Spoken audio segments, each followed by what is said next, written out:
how are you? So good. How are Hello. you? I'm good. I love Found. Like that very quickly became my favorite new drama last year, and like I will not miss an episode. Yay. We love to hear it. I love speaking to fans. So we are going back to the start of, Gabby and Sir as she took him and abducted him and got her revenge. What's that like for both of you to be able to tell this story? For me, it was so good to even learn the story. We start and we don't know where we're going to go. And season one, I didn't know really how it started. You create things in your mind. So when you have a writer as great as Sone Huffman bring it to life exactly how he got in the basement and to have the nuances, it was a dream. This was one of my favorite things of all time to shoot in my career was that specific episode with Mark Paul in the basement in that origin story. Yeah, Mark Paul, what was It it was like o- for it, you? it was okay. It was okay. I mean, I spent a lot of time with Shanola, almost a little too much time. Order and too much. I was bordering on a little too much connection between you and I. And we're gonna have to figure that out third season if we get picked up. And the fourth and the fifth, because And the I'm in your fourth. life forever. So Yeah, it's yeah, yeah, getting yeah, hard. I yeah. mean, that's the thing. No, I mean, you don't get to interact with much with the other the other cast members. that's by design. Honestly, like I couldn't have asked for a better job when I only have to like deal with Shanola, which is a lot, by the way. Like you can Watch yourself. imagine, it's a lot to have to deal with Shanola just on her own, and then to have to deal with the other actors. I don't know that I could actually do that. So, um, It's yeah. because he's a stick in the mud. That's why he's so boring. So, Mark Paul, what is it like getting into the mind of Sir? I mean, this is one twisty, dark character. Well, I give all the credit really to the writers. They created this character, and every dark moment you see on the screen is my interpretation of what they've written. So the real weirdos are the ones behind the screen, writing this stuff. I'm just having just such a blast.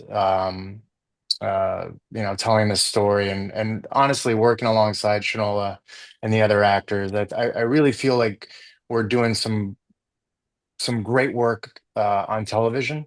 Um, I think people are noticing it. Shanola and I were just nominated for a Critics' Choice Award, and I think it's a big deal. Network Especially for people television. always say, especially for network television. But good television is good television, and people will find it. And we've been fortunate enough to be on this for the past 2 years.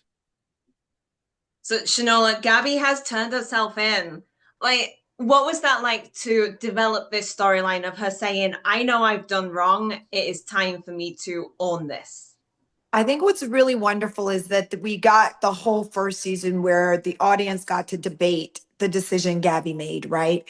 And go back and forth. Some people were like, how could she? She's such a hypocrite. And other people really identifying with what it is to make these, I call them over the edge moments, these OEM moments. And so to see the character be able to say, no, I want to pay for what I did. What I did was wrong. I did it from a crazy place, a grief ridden place, but I do want to pay. I think it was important in the journey for Gabby Mosley and for the audience to go through with her as well. Not to justify anything, to say she wants to pay. Do the two of you workshop the scenes together that you have, or do you go into it and just, that first take is yours? Oh, we do not workshop. Mark Paul said it best. In our contracts, we have something very specific. We time out from one another, right? So we don't work, we have a limit on how much we have to have face to face time with each other. He's very hard to look at. Some people had posters of him on their walls. I was not one of those people, if you catch my drift. So workshopping scenes would require more time together, which I'm just not interested in. Yeah, I'm an actor who does like to workshop things, but when you're working with somebody who has limited capacity in many ways, not just one way, workshopping is like it's just too much if you catch my drift. No, honestly, the truth is, I like the audience to feel what I feel when I work with someone like Mark Paul. He is not a rehearsed in the mirror actor. So to connect with him and just see him in a scene allows me to have an organic reaction, which I appreciate in my work. It's refreshing and it's fun. And so no, we've never rehearsed scenes. He even asked, because if you see 212, it's a lot of dialogue. And he was like, we're gonna run this, right? I'm like, no, we're not. It's gonna be fine. And we did. And it was great. Every take had something different, I think. And I don't know how Mark Paul feels, but for me, it was just really fulfilling to see what we found each take. Can you tease at all of what's to come now that, Sir has lost control of Gabby? What does this mean for both of them?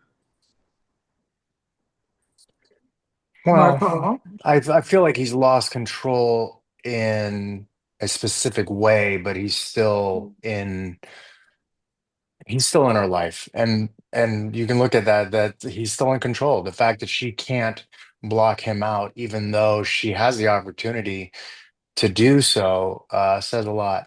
So he's going to find ways to just stay in the conversation. He'll start reaching out to some of her uh, um, coworkers and people she adores in her life, and he'll stay a part of her DNA. So, Shanola, I need to ask because Heather, right? I'm looking at her and going, nope, nope, she's not to be trusted, and everyone else seems to be trusting her except Gabby. So, what is it about Gabby and Heather? And she's just going, nah, there's something fishy. Gabby is always suspicious of new people that come in and enter the scene. It's just that, because of what she's been through, she's always looking at folks with the side eye.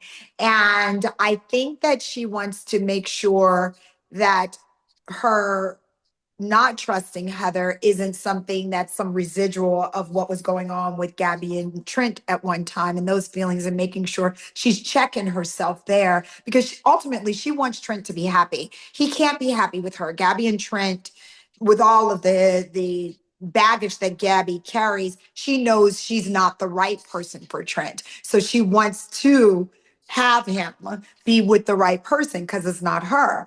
And so with that, she's still like, oh, let me side eye. Something seems weird.